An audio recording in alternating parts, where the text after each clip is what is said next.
Ayan mga ka-vibes, ito na pala yung ano, ginawa nating punlaan.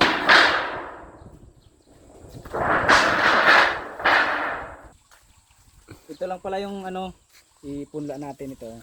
Itong ampalaya na tatlo, ilalagay natin dito sa paso. Sa kana ito. Pati ito, pwede rin ito tatlo. Direct na lang natin to, yung sitaw. Bali ito yung ipupunla natin. Ang ganda ng panahon ngayon, araw ng linggo. Hindi natin pwede dikit-dikit kasi mahirapan tayo pag sisikwatin na natin. Unahin muna natin yung mga gilid-gilid. Bali dito sila banda. Dito hatiin lang natin para dito hindi mag-mix yung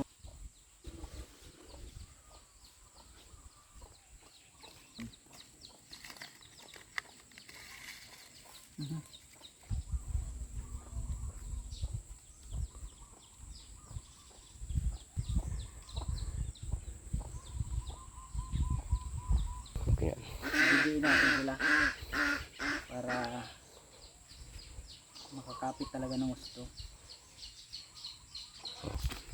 Ito naman yung ano, ito naman pangsapin ito. Pipinuhin natin ito na pipinuhin para pag angat ng buto hindi gaanong masaktan yung punla natin. Mahirapan kasi mabunot kapag may mga buhol-buhol pa. Kaya sobrang pino talaga yung pang ano natin, pang sapin. Konti lang yung ano natin, yung siya makita. Yan yung mga sikreto ng mga ano dito, ng mga malulupit. Yan, yung hindi lang makita yung ano natin.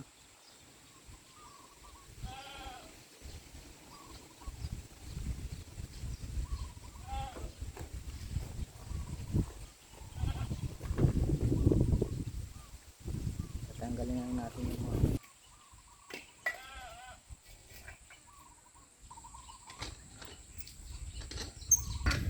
yan, hindi na siya gaanong nakita.